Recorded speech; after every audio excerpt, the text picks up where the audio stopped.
Today in this video, I'm going to be talking about the 15 different ways that you can make money as an artist. And this does not apply necessarily to an established artist. This can be for any newbies out there as well who are feeling maybe a little apprehensive about diving headfirst into becoming an artist, if that's really what you want to do and you're just worried that you're not going to be actually able to make any money doing it. I want you to be able to use this video as a resource or a career planning tool in any capacity, and hopefully can give you some inspiration as well in terms of some of the ways that you most definitely can make money online doing this and doing your passion. We'll go through the 15 different things. I just have my phone here with my list. So I'm just gonna touch on these different avenues that you can go down and you guys can let me know what you think. Anyways, first one I want to talk about is originals.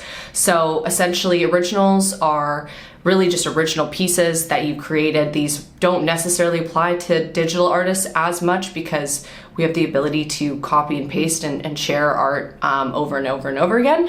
However, with originals, if you're an artist who's a painter or you're a sketcher, really, anything that can't necessarily be replicated again in like a digital software, for example, you would likely be selling your pieces for a certain amount of money, and usually that's quite high because likely you've invested a ton of time and energy and effort and potentially even money on supplies and things that you have acquired to create this original piece. The only thing I would say with this, even though of course some people do make an amazing living off of creating original pieces of art, I would say that you probably do need to be kind of established already and have some form of an audience to be successful with that. And then also, for the most part, not most people, I would say, can afford, pieces of art that cost thousands and thousands of dollars. So it's not as accessible to the average person as well. So it's just something to kind of keep in mind with that one. But the next one that I want to talk about are digital prints. Essentially, when you have a digital print, it is something that you can replicate over and over again, so it can reach a much wider audience just from that alone. There's a very little initial upfront cost because you don't necessarily have to purchase any supplies for that. So it's great if you just want to be able to create something that has very little initial investment at the beginning. And some of the places that do host like amazing prints are Etsy. I'm sure you've seen tons on there before. Society6, Redbubble.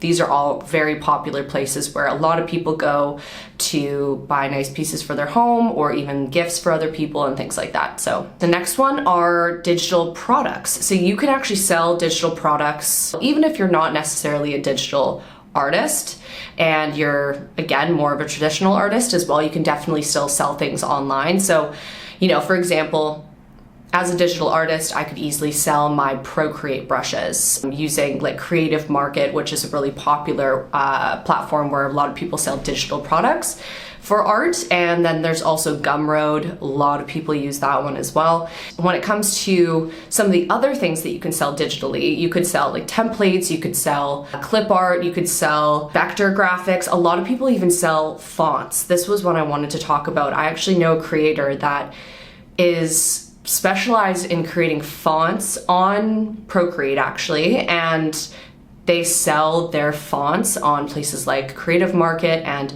you can make a full-time living just creating different types of fonts because when people are looking to buy products like this or patterns or fonts in this case, they're willing to spend the money because they might want it for a specific website that they're creating or graphic design or anything like that. So there's definitely an industry for stuff like that, which I thought was pretty cool. The next one is actually Notion templates for artists. These are like organizational templates that can help you track your commission or certain tasks you have to do or work that you have to do. You'd be surprised, this actually can be quite lucrative as well, and you can sell these on places like Etsy or Gumroad. It can definitely just help you organize your projects, like your finances and any marketing plans that you might have as well. So it's really there just to help you streamline your creative process. Next are ebooks and tutorials. So when we think tutorials, I usually think videos.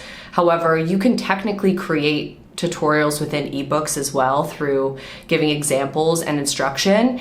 And I think that even artists do sell ebooks or something of the type where they can teach specific techniques that they do, or tutorials, for example, aren't necessarily a place where you can start making money.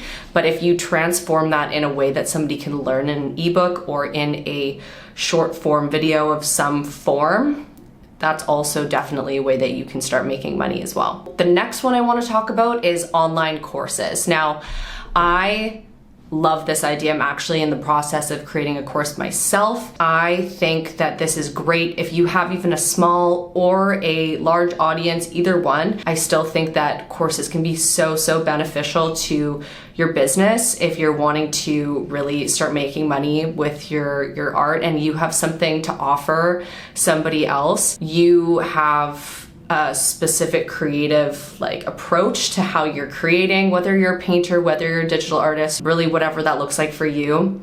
You have something very special and unique to you. There's people out there that are willing to pay for that and try to learn from you if you are able to help them deliver results. Being able to teach people what you know and give back in that way is not only fulfilling and rewarding and all of that really nice internal stuff, but I would also say that it's a great way to also make money as well if you market it properly. Once you start creating a lot of art and maybe you're posting it and you're starting to build even a little bit of a small audience, I think that creating a course could be a great avenue for you as well. Next is YouTube.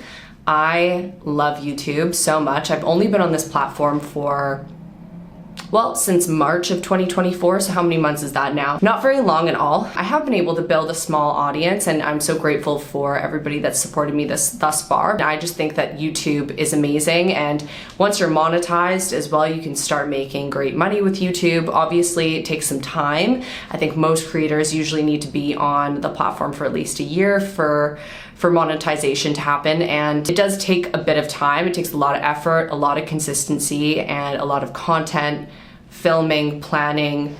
Putting together a video is not the easiest, especially if you're just so new to the whole experience. And SEO with videos, there is a lot. It's a lot of work, but I feel like the way that I look at it is more of a relationship. Like, how will this benefit me if I put in a lot of this time and effort and care into this being or this channel or this platform? You have to keep showing up every single week. And if you're willing to do that, I think that it can definitely benefit you. Next, you can also sell art-themed merchandise. So this can be, phone cases, home decor, or even apparel like clothes and things like that. So I would say that these are probably things that you'd want to sell maybe when you have a bit more of an audience, because people will care and you have a fan base, people want your stuff. So I think that does maybe come with time. However, maybe you just make really sick art and you're putting it on a t-shirt and people want it. You never know. I mean, I think that we've seen crazier things happen too, so I think that that's definitely an option as well. Most obvious places that you can start selling that stuff as well as Etsy, Teespring, Printful, Zazzle was the other one as well. Next is having a membership of sorts. I want to touch on Patreon specifically. Memberships are usually something that do come with a bit more of an audience, but I would say that Patreon's probably the most popular one. I know that Patreon was created by an artist themselves, and so I do think that it was designed for an artist's fan base to receive exclusive content from them.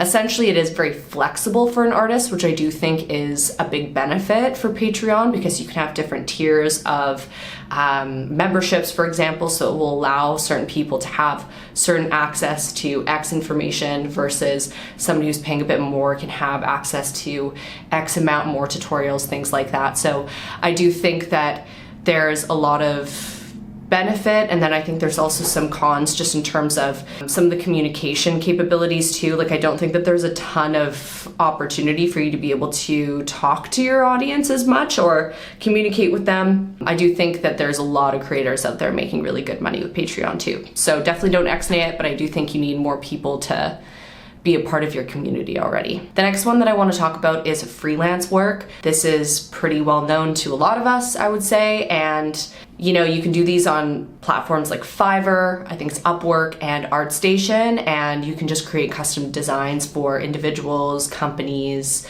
for commercial use, just different types of illustrations. I think it's UX or UI design as well. That's also an option for you too if you wanted to create a Fiverr account and start building some momentum there. I think that it does push up people that get good reviews. Definitely a good place to start. So this next one is a little bit more challenging because again, I would say that you do need a bit more of a community, a following, and this really just comes with posting a lot, using the right hashtags and all that good stuff, but essentially it is social media monetization. This takes a little while. So this is different than YouTube monetization in my mind because I don't look at YouTube and other platforms like Instagram and TikTok the same, mainly because YouTube is a bit more of an intentional platform. It's not something that is just for you to numb your brain necessarily or just to fly through different pages of your feed and just for entertainment.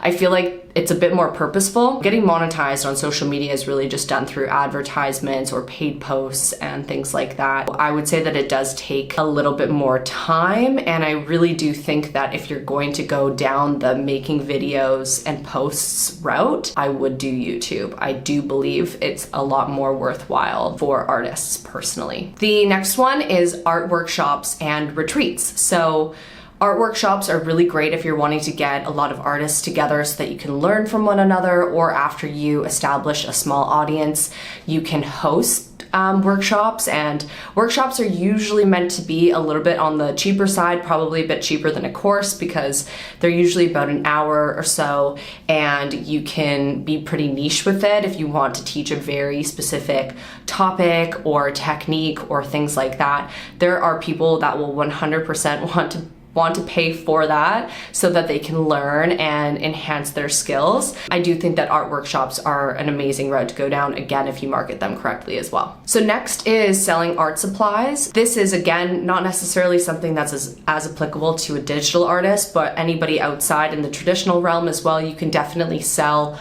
art supplies. If you're quite knowledgeable on art supplies, you could technically open up an e-commerce store for that and advertise that as well, if that's something that you'd be interested in or have an interest in general, is working with different paints or brushes or pencils, things like that. The next one is art exhibitions. So you can get your art put up in an exhibition for more visibility over your work in general, with so many people going in and out of those things, but also be a direct lead to sales for your art. But I do find that it's a little bit more challenging to actually get your art in those in general.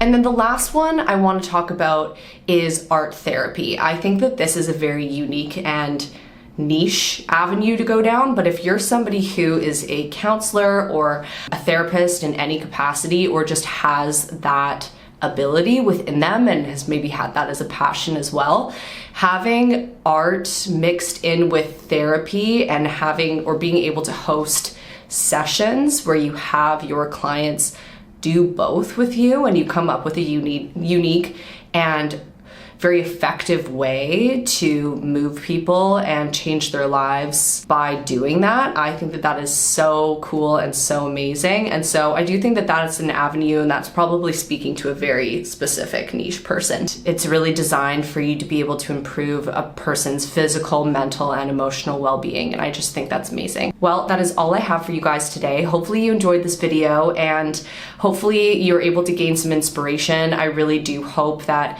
some of these things had piqued your interest, and maybe I'll go do some more research on some of these avenues later, just so you can really see that you can make money in this industry. You do not have to believe the starving artist, stigma that's out there. And if you're somebody who's really thinking about selling their art and having an art business, feel free to message me anytime, or leave a comment or an opinion or anything like that below. I would love to hear from you. And please subscribe to my channel if you want to watch more art content like this. I do post weekly, so I hope to see you guys here next week. Bye guys.